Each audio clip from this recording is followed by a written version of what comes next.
नमस्कार, आप देख रहे हैं न्यूज 18 इंडिया। आपके साथ मैं हूं सबीना तामंग देशमुख। इस बड़ी खबर पर लगातार हमारी नजर बनी हुई है। छत्तीसगढ़ कांग्रेस में मचे घमासान पर इस वक्त की बड़ी खबर। छत्तीसगढ़ से कांग्रेस के विधायकों के दिल्ली आने पर मुख्यमंत्री भूपेश बघेल ने बड़ा बयान दिया है। भूपेश बघेल ने कहा कि छत्तीसगढ़ और पंजाब में कोई समानता नहीं है।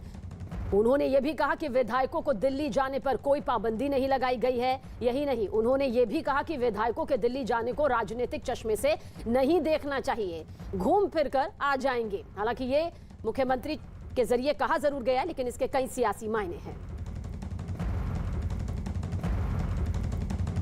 कोई डाउटफुल नहीं है। जो विधायक हैं एक एक करके गए हैं, जाने में कोई पाबंदी नहीं है, स्वतंत्र हैं, सब आ सकते हैं, जा सकते हैं। कोई राजनीतिक मूवमेंट कर रहे हैं तो बताइए, कोई पॉलिटिकल मूवमेंट नहीं है, वो घूम फिर के आ जाएंगे, तो उसमें तकलीफ क्या है। छत्तीसगढ़ छत्तीसगढ़ रहेगा, पंजाब नहीं हो सकता। छत्तीसगढ़ और पंजाब में केवल एक समानता है, वो समानता ये है कि वो भी अंक से बना हुआ राज्य है, ये भी अंक से बना हुआ राज्य है। मीडिया वाले इसके पीछे क्यों पड़े हैं? विधायक लोग आते जाते हैं, गए हैं, कोई राजनीतिक कोई घटनाक्रम हुई क्या? गए हैं, आएंगे, दौरा कर रहे हैं, तो हर व्यक्ति स्वतंत्र है। कोई आदमी आए जाए, यदि कोई राजनीतिक घटनाक्रम हो तब तो जोड़ा जाना चाहिए। जब कोई घटना ही नहीं घट रही है तो उसे राजनीतिक चश्मे से क्यों देखा जाना चाहिए? गए हो, आ जाएंगे। पंजाब कांग्रेस के बाद अब छत्तीसगढ़ कांग्रेस में भी सियासी उठापटक का दौर शुरू हो चुका है। राज्य के मुख्यमंत्री भूपेश बघेल और स्वास्थ्य मंत्री टीएस सिंहदेव के बीच मुख्यमंत्री पद पर पिछले कई दिनों से टकराव जारी है, जो कि जग जाहिर भी है। यह मनमुटाव लगातार कई बार बयानबाजी के जरिए सामने भी आ चुका है और अब खबर यह है कि छत्तीसगढ़ के सीएम भूपेश बघेल के समर्थन में करीब 40 विधायक दिल्ली कूच कर गए हैं। बताया गया कि कल 25 विधायक दिल्ली पहुंचे थे और आज करीब 15 और विधायक दिल्ली आ रहे हैं। ऐसा पहली बार नहीं है जब कांग्रेस विधायक दिल्ली आए हैं। हालांकि इसके पहले भी कांग्रेस के 62 विधायक दिल्ली आए थे। हमारे संगठन का मुखिया है और संगठन के मुखिया से मुलाकात करना हमारा परम है। अपने स्वयं के निजी काम है, इस क्षेत्र का काम है, उसके मुद्दे समझा रहे हैं। संजोग बन जाता होगा कि कोई कई विधायक जैसे आ रहे हैं। बाकी और मेरा जो काम है, मैं बता दिया आपको कि मेरा काम निजी काम है। मैं निजी काम से जा रहा हूं और राजनीतिक चर्चा पर मैं नहीं जा रहा हूं। पर यह है कि हमारे नेता वहां पर मिलेंगे। अगर मुलाकात का समय हमको देते हैं तो उनसे भी अपना मुलाकात करने का विचार है। विकास और हमारे सहयोगी रायपुर से आदित्य राय ज्यादा जानकारी के लिए मौजूद है। आदित्य, भले ही सीएम भूपेश बघेल कह रहे हैं कि इसे राजनीतिक चश्मे से ना देखा जाए क्योंकि राजनीतिक मूवमेंट तो हो नहीं रहा, लेकिन सच भी यही है कि अगर कोई देश की राजधानी दिल्ली की तरफ रुख कर रहा है, वो भी इतनी बड़ी तादाद में लंबी फहरिस्त के साथ, तो जाहिर सी बात है इसके पीछे घूमना फिरना तो होगा नहीं। एक राजनीतिक संकेत है बड़े फेरबदल का। क्या कुछ कहेंगे? जी बिल्कुल, देखिए सीएम साहब ने जो बयान दिया वो बयान पूरी तरीके से पॉलिटिकल है। कांग्रेस की कला पूरी तरीके से खुल चुकी है। 40 से ज्यादा विधायक दिल्ली पहुंच गए। उनमें से कुछ विधायक जो है पहले कह चुके हैं कि हम लोग टीएल पुनिया से मिलने जा रहे हैं। तो ये दौरा राजनीतिक है। इस दौरे को आप पर्यटन या टूरिज्म वाले दौरे के हिसाब से नहीं देख सकते। कला पूरी तरीके से कांग्रेस की खुल चुकी है। उसके बाद सीएम साहब का अब जो बयान आया है, ये बयान है पॉलिटिकल बयान। इसी तरीके के बयान जो है वो दिए जाते हैं, लेकिन साफ तौर पर दिख रहा है कि कांग्रेस जो है अब छत्तीसगढ़ में पंजाब की तरह दो खेमों में बट गई है। एक खेमा है टीएस सिंहदेव का, दूसरा खेमा है भूपेश बघेल का। और भूपेश बघेल के खेमे के 40 विधायक दिल्ली में पहुंच चुके हैं। अंदरूनी सूत्रों का यह कहना है कि टीएस सिंहदेव के टच में भी जो है संपर्क में कई कांग्रेस के विधायक है। 8 से करीब जो विधायक है वो टीएस सिंहदेव के संपर्क में भी है सीधे तौर पर, जो दिल्ली नहीं जाने वाले हैं। एक खबर और ये आ रही है कि 57 विधायकों का एक समर्थन पत्र जो है विधायक अपने साथ ले गए हैं। पीएल पुनिया इस वक्त दिल्ली में मौजूद नहीं है। पीएल पुनिया जब दिल्ली लौटेंगे तो उन्हें इन 57 विधायकों का समर्थन पत्र जो है वो दिया जाएगा और उसके बाद इस समर्थन पत्र से हाईकमान को अवगत कराया जाएगा। हाईकमान को वो समर्थन पत्र दिया जाएगा और उसके बाद जो है दबाव, यानी आप देख सकते हैं कि दबाव बनाने की जो राजनीति है वो साफ तौर पर चल रही है दोनों ही तरफ से जो है कि विधायकों से संपर्क किया जा रहा है। और टीएस सिंहदेव का जो खेमा है, टीएस सिंहदेव का खेमा भी विधायकों के संपर्क में लगातार है। और कहा जा रहा है कि जो 8 विधायक टीएस सिंहदेव के संपर्क में है वो भी विधायकों से बात कर रहे हैं कि अब दिल्ली न जाए, क्योंकि हाईकमान कभी भी कुछ भी फैसला ले सकता है। ऐसी परिस्थिति में किसी को भी नाराज नहीं किया जा सकता, न टीएस सिंहदेव को न सीएम को। जी तो सीएम भूपेश बघेल भले ही कहें कि इसे राजनीतिक चश्मे से नहीं देखना चाहिए, लेकिन हकीकत यही है कि एक बड़ा फेरबदल या फिर एक बड़ा सियासी संकट छत्तीसगढ़ की कांग्रेस पर भी नजर आ रहा है। आप हमारे साथ बने रहिए, आगे भी आपसे जानकारी लेंगे। और छत्तीसगढ़ कांग्रेस में जारी जो घमासान लगातार आप तक पहुंच रहा है, उस पर राज्य के पूर्व मुख्यमंत्री और बीजेपी नेता डॉक्टर रमन सिंह ने भी निशाना साधा। उन्होंने कहा कि कांग्रेस पूरी तरह से टूट चुकी है। हमारे साथ चर्चा करने के लिए डॉक्टर रमन सिंह पूर्व मुख्यमंत्री पर कांग्रेस विधायकों का दिल्ली जाना लगातार जारी है। कांग्रेस पूरी तरीके से विभाजित हो चुकी है। कांग्रेस का अनुशासन उसी दिन भी किया कि जब विधायकों को कहा गया कि दिल्ली नहीं जाना है और 65 विधायक दिल्ली पहुंच गए। अभी कहा जा रहा है कि कांग्रेस में कोई बगावत नहीं हो रहा है, मगर हाईकमांड के निर्देश के बाद भी दिल्ली में दबाव डालने के लिए 25 विधायक बैठे हैं। इससे ज़्यादा अनुशासनहीनता क्या होगी। और सोनिया और राहुल भी पूरी तरीके से दबाव बनाने की कोशिश जारी है। ऐसा विभाजन कांग्रेस के छत्तीसगढ़ में पहले कभी नहीं दिखा। G29 के सारे सीनियर लोग ये प्रश्न कर रहे हैं कि कोई राष्ट्रीय अध्यक्ष है क्या, कांग्रेस में नेतृत्व करता है क्या। ये प्रश्न मैं नहीं कर रहा हूँ, G29 के कांग्रेस के सीनियर 29 लोग। और छत्तीसगढ़ कांग्रेस में मचे घमासान पर केंद्रीय कृषि मंत्री नरेंद्र सिंह तोमर ने कांग्रेस पर जोरदार हमला बोला। कांग्रेस अपने बोझ से ही परेशान है।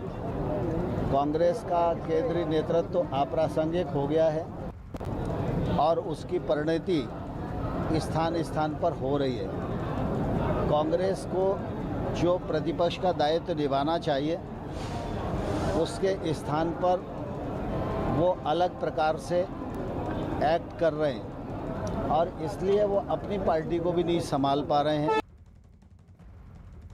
और हमारे सहयोगी आदित्य हमारे साथ लगातार बने हुए हैं। आदित्य, देखिए, बीजेपी के पास और बाकी पार्टियों के पास जाहिर सी बात है एक बड़ा मुद्दा आ गया है बैठे बैठाए कि आखिर पंजाब तो संभल नहीं रहा है, वहां का सियासी घमासान नहीं थमा है और छत्तीसगढ़ में ये घमासान जो आज ना कल सामने आना ही था, क्योंकि दो गुट जग जाहिर यहां पर हो चुके थे। अब बीजेपी की तरफ से कहा जा रहा है ये पार्टी टूट गई है, बिखर गई है, इससे अपना ही खेमा संभाला नहीं जा रहा है। एक बात कितनी साफ आपको नजर आती है, ये कोई मतभेद नहीं है कांग्रेस के अंदर, ये मनभेद है। मतभेद होता तो सुलझ जाता, लेकिन मनभेद है, इसीलिए इतनी लंबी फहरिस्त विधायकों की अब नजर आ रही है।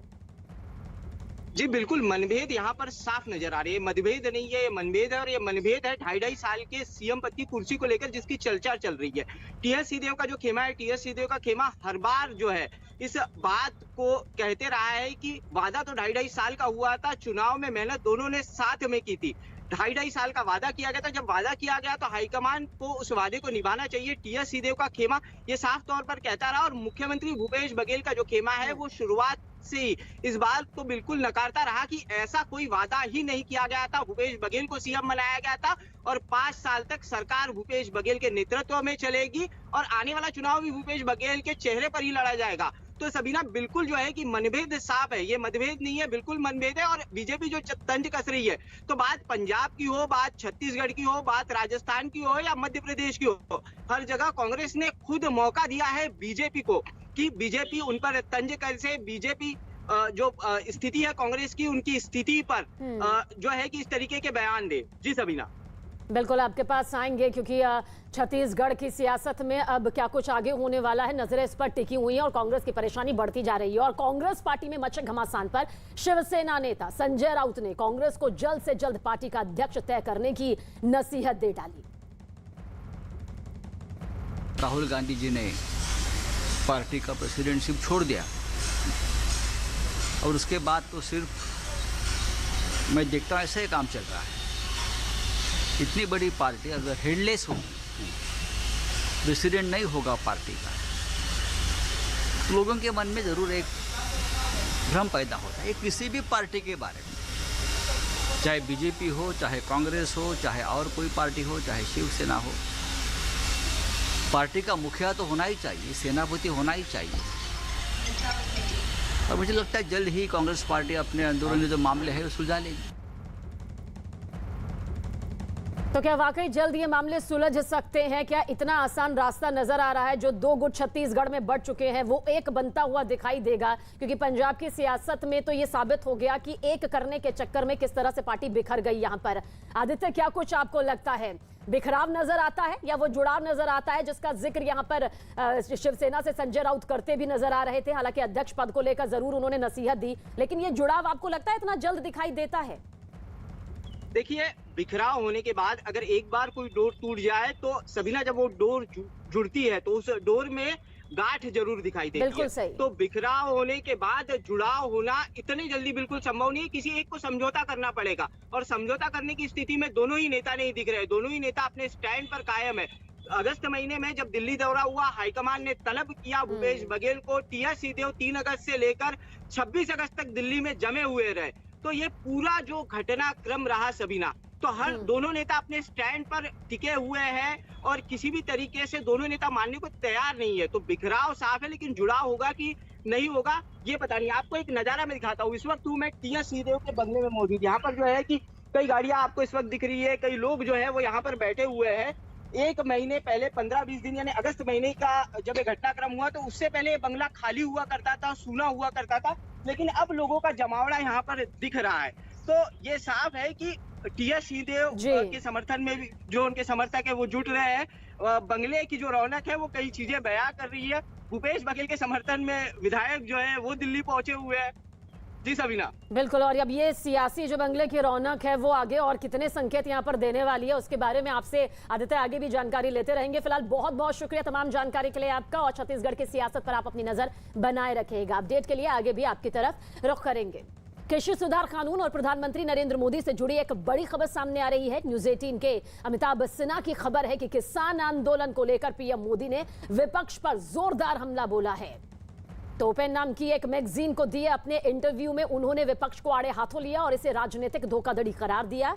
अपने इस इंटरव्यू में पीएम मोदी ने इस बात पर जोर देते हुए कहा कि पहले अगली सरकार बनाने के लिए सरकार चलाई जाती थी, लेकिन सरकार देश बनाने के लिए चलानी चाहिए। यही नहीं, पीएम मोदी ने विपक्ष पर कृषि सुधार कानूनों पर किसानों को गुमराह करने का भी आरोप लगाया। साथ ही उन्होंने ये भी कहा कि किसानों को सशक्त बनाना केंद्र सरकार का लक्ष्य है और आंदोलन को खत्म करने के लिए सरकार किसानों से बातचीत करने के लिए भी तैयार है।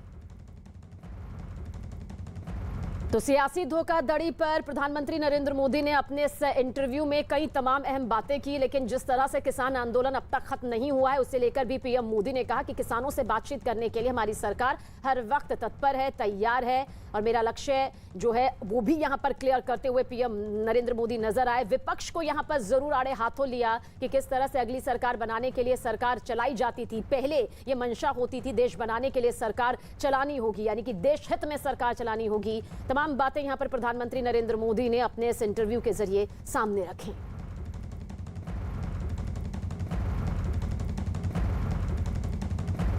प्रधानमंत्री नरेंद्र मोदी के विपक्ष पर हमले के बाद गृहमंत्री अमित शाह ने एक ट्वीट किया। उन्होंने अपने ट्वीट में लिखा कि हमारे देश की राजनीति ऐसी है कि अब तक हमने एक ही मॉडल देखा है जिसमें अगली सरकार बनाने के लिए सरकारें चलाई जाती हैं। मेरी सोच थोड़ी अलग है। मेरा मानना है कि हमें देश बनाने के लिए सरकार चलानी चाहिए। और कृषि सुधार कानूनों के खिलाफ दिल्ली एनसीआर की सीमा पर हो रहे विरोध प्रदर्शन की वजह से लोगों को होने वाली परेशानी पर सुप्रीम कोर्ट ने अपनी नाराजगी जाहिर की है। सुप्रीम कोर्ट ने सुनवाई के दौरान यहां तक टिप्पणी कर दी कि किसानों ने पूरे शहर का दम घोट दिया है। सुप्रीम कोर्ट ने सवाल किया कि जब कृषि सुधार कानूनों के खिलाफ अदालत में चुनौती दी गई है तो फिर सड़कों पर प्रदर्शन करने का क्या तुक है। कोर्ट ने यह भी पूछा क्या प्रदर्शन कर रहे संगठनों को न्यायिक व्यवस्था पर भरोसा नहीं है। कोर्ट ने सख्त लहजे में कहा कि सड़कों पर जो संगठन कृषि सुधार के विरोध में प्रदर्शन कर रहे हैं उन्होंने पूरे शहर का दम घोट दिया है, जो रुकना चाहिए। हालांकि इससे पहले भी सुप्रीम कोर्ट का सख्त लहजा सामने आया था कि किसी भी कीमत पर, देखिए, प्रदर्शन का अधिकार, आंदोलन का अधिकार किसानों को है, लेकिन वो अनिश्चित काल के लिए सड़क ब्लॉक नहीं कर सकते हैं। ये पहले भी सुप्रीम कोर्ट की तरफ से कहा गया था, लेकिन 10 महीने बीत जाने के बावजूद अभी भी लोगों की परेशानियां जस की तस बनी हुई है, बल्कि और बढ़ती नजर आ रही है, जिसके चलते सुप्रीम कोर्ट का ये सख्त लहजा यहां पर सामने आया है। टिकरी बॉर्डर मेट्रो स्टेशन के नीचे हूँ। यहाँ पीछे पूरा इलाका फैक्ट्रियों का है। हमारे साथ कुछ वो लोग हैं जो यहाँ फैक्ट्री में एक काम करते हैं। यहाँ उतरने के बाद इनका कहना है कि 2 किलोमीटर 1.5 किलोमीटर पैदल जाना पड़ता है। क्या नाम है आपका? मेरा नाम राजेश। कहाँ काम करते हो आप? मैं ऑफिस में काम करता हूँ। तो यहाँ से कितना दूर अंदर जाना है? यहाँ से 2 किलोमीटर अंदर जाना होता है। कितने महीने से जा रहे हो? 10 महीने जा रहे हैं। क्या कहना है आपका जो इस तरीके से बंद है यहाँ पर? क्या ठीक है, गलत है? सरकार से क्या कहना है? ये गलत है जी, सरकार को माननी चाहिए बात, कुछ ना कुछ करके समाधान इनको रास्ते खोलने चाहिए। कहाँ काम करते हो? सर मैं ये टिकली बॉर्डर में करता हूँ। फैक्ट्री में?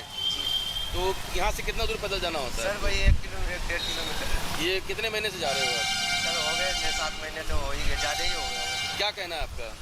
सर अब तो सरकार को आपस में बात करके खोलना चाहिए, क्योंकि हम लोग ज़्यादा परेशान हैं। आप कहाँ रहते हो? ये बाबा दास काम करते हैं। अच्छा, तो काम पे जा रहे हो? हाँ जी। कितना दूर जाना पड़ता है यहाँ से पैदल? 2-2.5 किलोमीटर जी। और ये और कोई ऑप्शन नहीं है यहाँ से जाने के लिए? वो तो रास्ता नहीं, जो रास्ता है वो बंद पड़ा है जी। और सुप्रीम कोर्ट के इस सख्त टिप्पणी के बाद दिल्ली और हरियाणा के बीच मौजूद सिंघू बॉर्डर के आसपास रहने वाले लोगों ने किसानों से रास्ता खोल देने की अपील भी की। ये अपील उनकी खुद से की गई है क्योंकि वो बेहद दिक्कतों का सामना कर रहे हैं। लोगों का कहना है कि रास्ता बंद होने की वजह से इलाके में रहने वाले लोगों को परेशानियों का सामना कई महीनों से यहाँ पर करना पड़ रहा है। सिंघू बॉर्डर वो मुख्य पॉइंट है जहां से इस आंदोलन की शुरुआत हुई, किसान आंदोलन की। लगातार अभी भी 10 महीने से ज्यादा का वक्त हो गया है, लेकिन सिंघू बॉर्डर से ही लगा हुआ सिंघू गांव है। सिंघू गांव की जनता हमारे साथ है, यहाँ के लोग हमारे साथ मौजूद हैं। वो क्या सोचते हैं इस बारे में इनसे बात करते हैं। सुप्रीम कोर्ट ने जिस तरह से सख्त लहजे में टिप्पणी की है, सर सुप्रीम कोर्ट ने कहा है कि आप शहर का दम घोट रहे हैं। आप देख रहे हैं कि बहुत छोटी सड़क है लेकिन हाईवे जैसे हालात हैं यहाँ पर, क्या कहना चाहेंगे आप? बिल्कुल, ये जो है गांव की फिरनी है, ये रोड नहीं है। हाँ। लेकिन यहाँ से जो है इतना ट्रैफिक, जो हाईवे का ट्रैफिक सारा हमारे गांव से ही गुजर रहा है। इससे नुकसान क्या हो रहा है आप लोगों को? क्या समस्या है? सबसे बड़ा नुकसान तो यहाँ 2-3 एक्सीडेंट हो चुके हैं। हाँ। दूसरे ये मकान है, आप सामने देख लो, ये ग्रिल जो है ये तोड़ी गई थी। इधर ये टूट रहा है, उधर वो टूट रहा है। देखिए ये कह रहे हैं कि यहाँ ट्रैफिक की वजह से कुछ जो स्लिप है, जो छज्जे हैं, उनको तोड़ा गया और देखिए यहाँ इनको बनाया गया है। ऐसी कुछ समस्याएं हैं। और हमने जब इस रास्ते पर आ रहे तो सड़क अलग अलग जगहों से टूटी हुई नजर आई थी। सर आप बताइए यहाँ किस तरह की दिक्कतें आ रही हैं? यहाँ के लोग लगातार आवाज उठाते रहे कि आने जाने में मुश्किलें हो रही है, काम धंधों पर असर पड़ रहा है। क्या फर्क पड़ रहा है आप लोगों पर? यहाँ काफी लोग, कई बार तो जो है एम्बुलेंस वगैरह के लिए भी निकलने के लिए रास्ता नहीं मिलता, और गांव से भी कोई डिलीवरी केस हो जाता है, कहीं ले जाना पड़ जाए तो उसके लिए भी जाने की बड़ी समस्या हो जाती है। और रही कहीं इतना ट्रैफिक आता है कि साथ रोड के साथ वाले खेती को भी काफी नुकसान होता है, धूल धपट के वजह। इमरजेंसी की बात कह रहे थे। एक चीज हम आपको समझा दें, जिस सड़क पर अभी हम मौजूद हैं ये 20 से 25 फीट की गांव की सड़क है, और जो पूरा ट्रैफिक है हाईवे का, दिल्ली करनाल रोड का, वो इसी सड़क से गुजरता है। आज छुट्टी का दिन है तो शायद आपको यहाँ पर ट्रैफिक कम नजर आएगा, लेकिन यहाँ अमूमन जाम जैसे हालात रहते हैं। सर आप बताइए क्या कहेंगे, क्या समस्याएं आ रही हैं आप लोग? समस्या है ये, हमारे बच्चे बाहर नहीं खेल सकते यहाँ, बड़ा बूढ़ा कोई अपना रोड क्रॉस नहीं कर सकता। आज 2 अक्टूबर होने के कारण ये जो है ट्रैफिक कम दिखाई दे रहा है। अच्छा। हाँ, और ये जो किसान बैठे, किसान नहीं है, सब किराए के ला रखे हैं, पेड़ है टोटली के टोटल।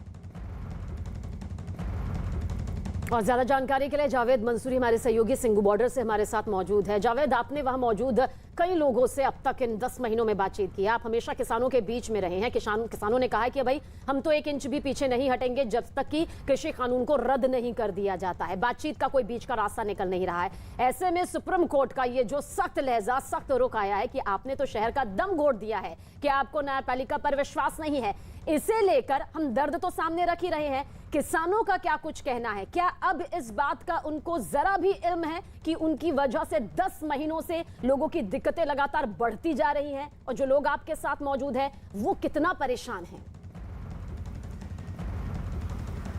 देखिए सिंघू बॉर्डर जहां प्रोटेस्ट चल रहा है उससे करीब 1 से 1.5 किलोमीटर की दूरी पर हम मौजूद हैं। यहाँ एक रेजिडेंशियल सोसाइटी है, हाई राइज यहाँ पर बिल्डिंग है, यहाँ के निवासी हैं जो कि यहाँ पर रहते हैं। इन्हीं से बात करते हैं और ये किस तरह की परेशानियां झेल रहे हैं। मैम आप बताइए क्या परेशानियां हो रही हैं? किसान आंदोलन को 10 महीने से ज्यादा हो गए। जी हम तो ये बताएंगे कि क्या परेशानी नहीं हो रही है। आप ये सोचो, हम यहाँ पे जिंदा है उतना ही बहुत है। ना कहीं आना है ना जाना है, हमारे काम धंधे बंद है, हमारे बच्चे घर में बैठे हुए हैं, हम तो यहाँ आके फंस गए समझ लो। पर हम राष्ट्रवादी परिवर्तन मंच का बहुत बहुत धन्यवाद करते हैं। वो आखिरी 6 महीने से इतने प्रयत्नशील है इस मुहिम को रास्ता मुहिम चला रहा है। आप मुझे बता रहे थे कि आप चांदनी चौक से यहाँ पर शिफ्ट हुए हैं, आप किस तरह से आपको परेशानी यहाँ पर हो रही है? अब चांदनी चौक का हमारा काम बंद हो गया, हम जा नहीं पा रहे। मेरे हस्बैंड रास्ता भूल जाते हैं, एक रास्ता बंद, दूसरा रास्ता बंद, तीसरा रास्ता बंद, बच्चे भी घर पे हैं, हम यहीं घर पे बैठे हैं और हमारा काम धंधा है नहीं। इस टाइम बस किराया खा रहे हैं सिर्फ अपने ऑफिस का। देखिए ये कह रहे हैं कि चांदनी चौक में इनका ऑफिस था वो बंद हो गया। मैम आप बताइए क्या कहना चाहेंगे? ये तमाम दिक्कतें तो हैं, ये ट्रैफिक के अलावा और भी क्या दिक्कत? बहुत दिक्कत है, मेडिकल की बहुत दिक्कत है। हमारा सारा मेडिकल का काम दिल्ली में होता है, यहाँ तो कोई मेडिकल की इतनी फैसिलिटीज नहीं है और बच्चे इतने परेशान हैं। कुछ जाना होता है यहीं पे मिस से 2-4 गोलियां लेके खा लो, अपना तबीयत ठीक कर लो। और पीछे कितना कोरोना का हुआ था तब भी कोई मेडिकल की कोई यहाँ पे फैसिलिटीज नहीं है, क्योंकि किसानों ने रास्ता बंद किया हुआ है जो आम पब्लिक के लिए बहुत घातक है। वो तो आम पब्लिक के लिए घातक है। देखिए ये लोग हैं जो अपना दर्द साझा कर रहे हैं और भी महिलाएं हैं। मैम आप बताइए क्या कहना चाहेंगे, किस तरह की दिक्कतें हो रही हैं? सुप्रीम कोर्ट ने कहा है कि शहर का दम घुट रहा है, आप आसपास रहते हैं, आपको क्या परेशानी हो रही है? बहुत परेशानी आने जाने की, डेथ हो गई, मेरे बच्चे भी नहीं आ सके, बेटियां भी नहीं आ सकती, रास्ता इतना ब्लॉक करा, क्या किया जाए? अच्छा, हम तो बहुत परेशान है। मैं तो यहाँ के तो किसकी डेथ हुई? मेरे हस्बैंड की।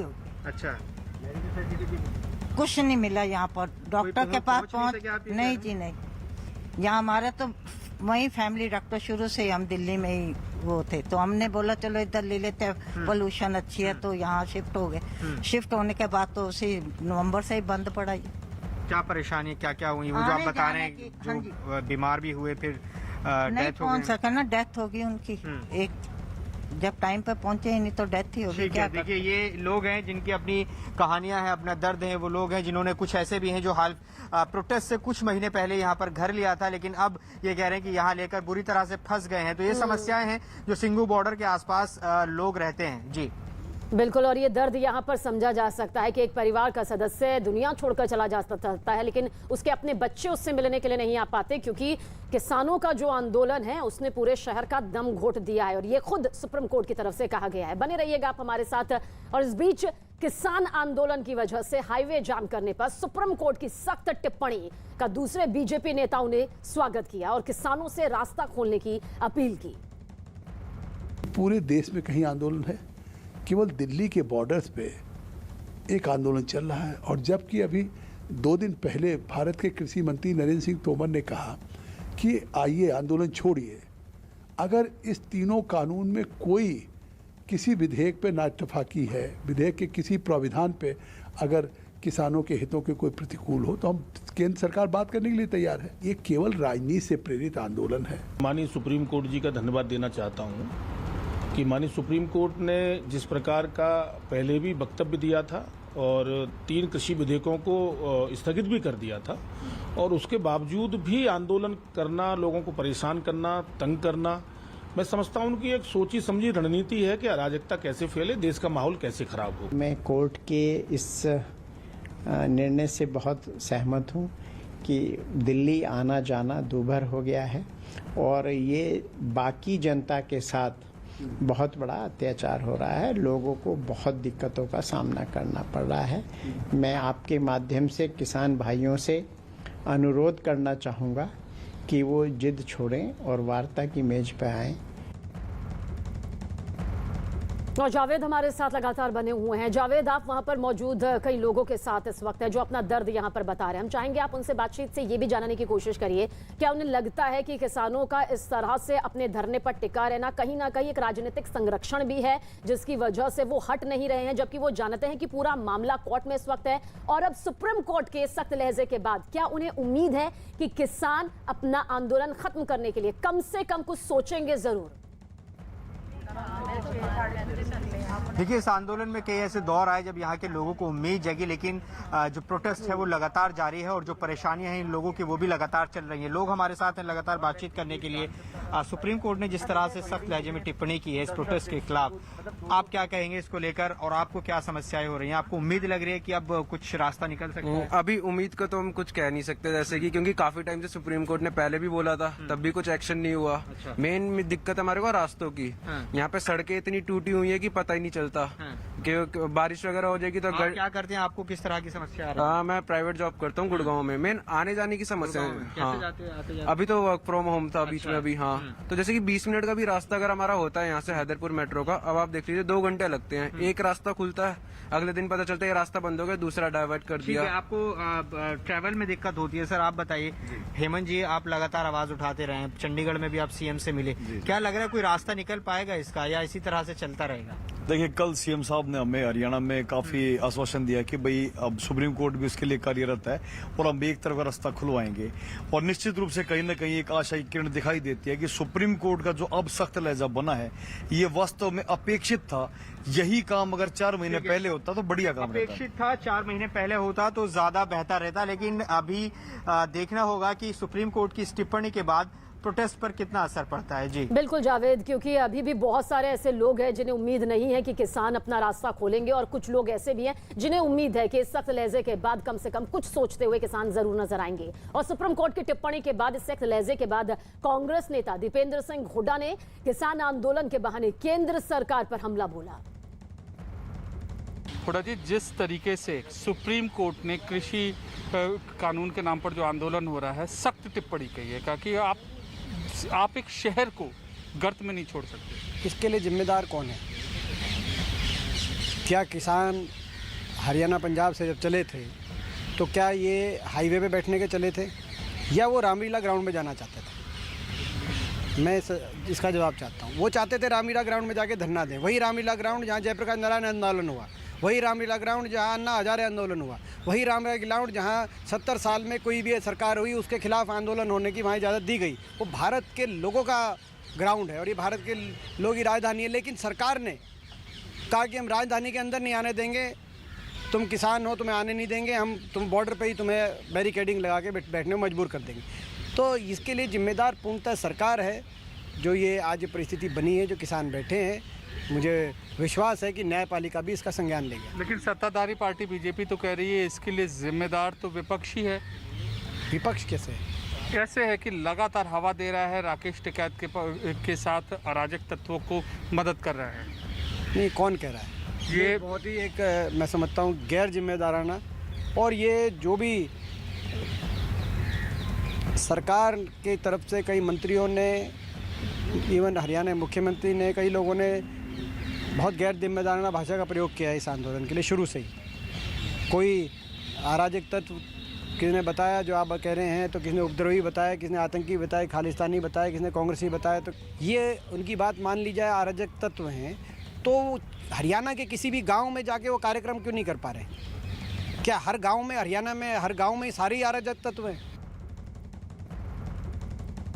और किसान आंदोलन पर हरियाणा के गृह मंत्री अनिल विज ने एक ट्वीट किया। उन्होंने अपने ट्वीट में लिखा कि किसान आंदोलन दिन प्रतिदिन हिंसक होता जा रहा है। महात्मा गांधी के देश में हिंसक आंदोलन की इजाजत नहीं दी जा सकती। किसान नेता अपने आंदोलन को संयम में रखें, ये उनके जरिए कहा गया। और न्यूज 18 के अमिताभ बच्चन की खबर है कि किसान आंदोलन को लेकर पीएम मोदी ने विपक्ष पर जोरदार हमला बोला।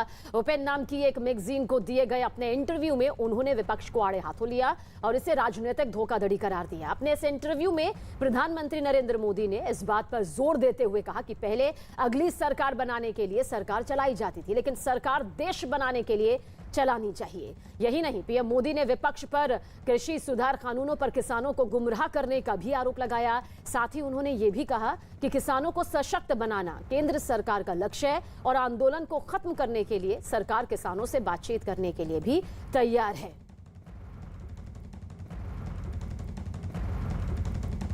और 2 दिन के लद्दाख दौरे पर गए सेना प्रमुख नरवणे ने एक बार फिर साफ कर दिया कि वो चीन और पाकिस्तान की किसी भी चुनौती से निपटने के लिए तैयार हैं। सेना प्रमुख नरवणे ने इस बात को माना कि LAC पर चीन ने अपने सैनिक बढ़ाए हैं और भारत हर चुनौती से निपटने के लिए तैयार है। आर्मी चीफ ने यह भी कहा कि भारत चीन की हर हरकत पर अपनी पैनी नजर बनाए हुए है और इसी महीने दोनों देशों के बीच 13वें दौर की बातचीत होगी, जिसमें LAC पर चर्चा होगी और बॉर्डर से दोनों देशों की सेना को पीछे हटाने के मुद्दे पर बात होगी। नरवणे ने पाकिस्तान की साजिश का भी जिक्र किया और पाकिस्तानी सेना पर आतंकियों की मदद करने का भी आरोप लगाया। The situation now over the last 6 months or so has been quite normal. We had the 12th round of talks last month and we are hopeful to have the 13th round of talks very soon, perhaps as soon as next week, that is the second week of October. We are confident that as we discuss things with each other and we will be able to reach consensus on how this disengagement is to take place. So definitely there has been an increase in their deployment in the forward areas, which remains of course a matter of concern for us. But we are regularly monitoring all their movements, and based on whatever inputs we get, we are also carrying out matching developments both in infrastructure as well in terms of the troops that are needed to counter any threat.